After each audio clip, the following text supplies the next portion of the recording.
अस्सलामुअलैकुम, this is me Zubair Tanveer, founder of the humanity era. 2023 के इख्तिताम पे आज हम ये वीडियो अपने उन लोगों के लिए रिकॉर्ड कर रहे हैं जिन्होंने हमें पिछले 7 सालों से सपोर्ट करी है।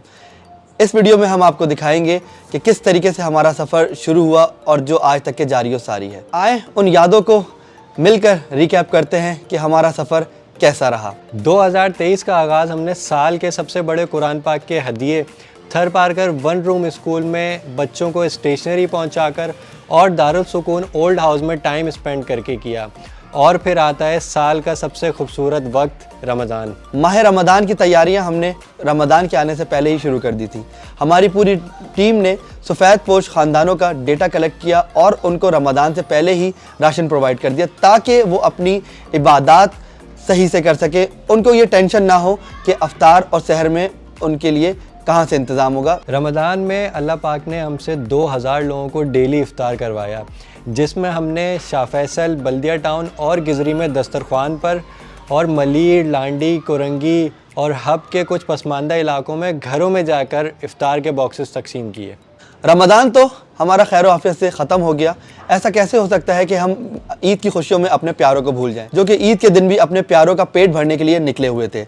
हमने उनको एक वक्त का खाना दिया और शीर का एहतमाम किया। साथ ही साथ जो लोग रोज़गार के लिए निकले थे उनकी हमने फाइनेंशियली सपोर्ट करी ताकि वो अपने घर जाकर अपने बच्चों के साथ सुकून से ईद मना सकें। और जहां हम पूरा साल इंसानियत की खिदमत में तमाम लोगों को याद रखते हैं, उसी के साथ साथ हम अपनी टीम को भी नहीं भूलते। तो after Eid as an appreciation हमने पूरी टीम के लिए एक पिकनिक ऑर्गेनाइज़ की। मीठी ईद में मीठी खुशियाँ बिखेरने के बाद हमने अपने अगले प्रोजेक्ट पे काम शुरू कर दिया, जो कि था ईद कुर्बान का। अल्लाह की राह में कुर्बान करने के लिए हमने खूबसूरत से खूबसूरत जानवर की तलाश की। जैसा हमने अल्लाह से गुमान रखा, अल्लाह ने हमें वैसे ही जानवर दिलवाए। ईद कुर्बान में हमने 500 से ज़ायद लोगों को कुर्बानी का गोश्त तकसीम किया, जिसके अंदर हमारे पास डेटा पहले से मौजूद था। ये वो तमाम मुस्तहिकीन थे जिनको पूरे रमज़ान हमने अफ्तारी पहुँचाई थी। और जिस तरह पूरा साल हम हर त्यौहार उन लोगों के साथ मनाते हैं जिनके अपने उनके साथ नहीं हैं, उसी तरह हमने बकरा ईद के बाद बारबेक्यू ईदी सेंटर के ऑर्फन किड्स के साथ किया और ये वक्त हमारा सबसे खूबसूरत वक्त होता है। बात करते हैं उस प्रोजेक्ट की जिसकी कराची को बेहद ज़रूरत थी। द ह्यूमैनिटी एरा ने मिलकर प्लांटेशन के प्रोजेक्ट का इनिशिएटिव लिया। इस प्रोजेक्ट के अंदर हमने प्राइमरी स्कूल के बच्चों को इंगेज किया। आने वाले वक्तों के वो हमारे मेहमान हैं। आज वो प्लांट लगाएंगे, आगे वो उससे अफादत हासिल कर सकेंगे। इसके साथ साथ जब ये एक्टिविटी चल रही थी तो हमें डिफरेंट यूनिवर्सिटीज़ ने अप्रोच किया अपनी CSR एक्टिविटीज़ के लिए और हमने उनके साथ मिलकर प्लांटेशन करी। अब मैं बात कर रहा हूँ यहाँ पर 2023 के सबसे बड़े प्रोजेक्ट की, जो कि है प्लांटेशन और बीच क्लीनिंग। इस एक्टिविटी को करने में हमारे साथ बहुत सारे कंपनीज ने हमें हमारी सपोर्ट करी, जिसके अंदर सर-ए-फ़हरिस्त जनरल टायर और दीगर कंपनीज, जिन्होंने इस मकसद में हमारा साथ दिया कि हमारा शहर कराची हरा हो और साफ़ हो।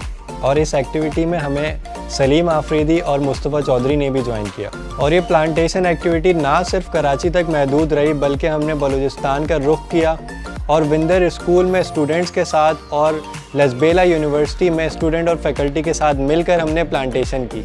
इसके साथ साथ हमारी टीम ने एक ऐसे स्कूल का विजिट किया जहां पर स्पेशल बच्चों को फ्री ऑफ कॉस्ट तालीम दी जा रही है। इस साल का second new project no hunger Sunday हमने स्टार्ट किया, जिसके अंदर हम हर संडे 80 से 100 लोगों को एक वक्त का खाना प्रोवाइड करते हैं। ये अपने आप में मुनफरिद प्रोजेक्ट है, जिसके अंदर हम कोई दस्तरख्वान नहीं लगाते। हम उन लोगों को तलाश करते हैं जो इतवार के दिन भी अपनी घर वालों का पेट पालने के लिए निकले होते हैं, रिज़्क़ हलाल के लिए। हम उनको एक वक्त का खाना देते हैं और उनके साथ बैठ के कुछ वक्त गुजारते हैं ताकि उनकी जो मुश्किल और दुश्वार ज़िंदगी है उसमें कुछ आसानियाँ पैदा कर सके।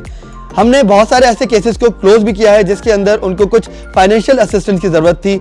हमने उनकी हेल्प करी और बहुत सारे लोगों को रोज़गार भी करवा के दिया, जिससे वो अपने घर का अब बेहतर से गुजर बसर कर सकते हैं।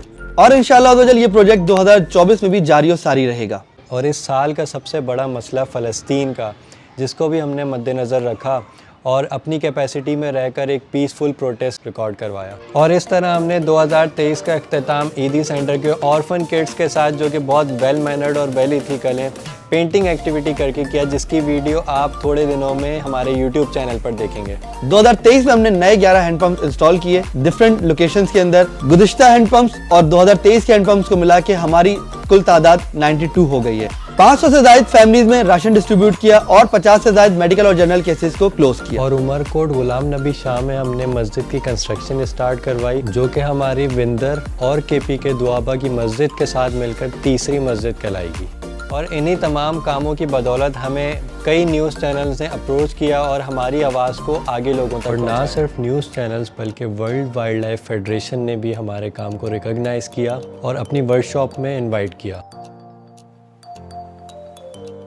और इस पूरे सफ़र को जिन लोगों ने हमारे साथ मिलकर मुमकिन बनाया, उनमें सबसे पहले हमारे मेंटोर्स मरियम आपी, मदिया आपी, फरहान भाई, अयाज भाई, यासिर भाई और ताहिर महमूद शामिल हैं। और इनके साथ ह्यूमैनिटी के मेन पिलर्स तैयब, मुनव्वर, सिकंदर, साजिद, तैमूर और बिलाल भी शामिल हैं। और इनके साथ वो लोग जिनको आपने इन तमाम वीडियो में हमारे साथ देखा और वो लोग जिनके नाम हम नहीं ले सके, उन सब का इस पूरे सफ़र में इक्वल पार्ट है।